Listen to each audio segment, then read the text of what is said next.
Hello again, everyone, and welcome to your January 2024 America 250 Minute. One of the most striking images from the lead up to the American Revolution is the image of tax collectors and loyalists being tarred and feathered by American patriots. While tarring and feathering had been used as a form of punishment and ridicule in Europe since the Middle Ages, it became most famous for its use in colonial America in the 1760s and 1770s. Perhaps the most egregious and violent tarring and feathering was that of loyalist John Malcolm, a 51-year-old customs official in Boston. On January 25, 1774, Malcolm struck Patriot supporter John Hughes in the streets of Boston as Hughes attempted to stop Malcolm from striking a boy with his cane. Hughes was rendered unconscious by the blow.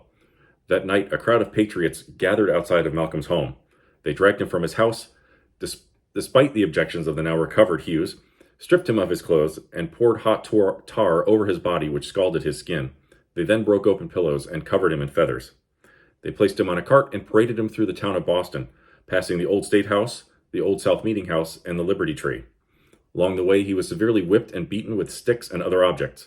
The crowd demanded that Malcolm curse the royal governor and the king, which he refused, even after a noose was placed around his neck and he was threatened with hanging. After being subjected to further beatings and whippings and threats of more bodily harm, including the threat of cutting off his ears, he ultimately gave in and cursed them. The crowd then sarcastically toasted the king with tea as they forced him to drink tea until he vomited. He was beaten more until he was finally dropped back at his home after the 5-hour ordeal. Malcolm survived the punishment but would carry the scars of that night for the rest of his life. When removing the tar from his body, the doctors noted that, quote, flesh comes off his back in streaks. From 1766 to 1776, more than 70 recorded incidents of tarring and feathering occurred throughout the American colonies, from New Hampshire to Georgia.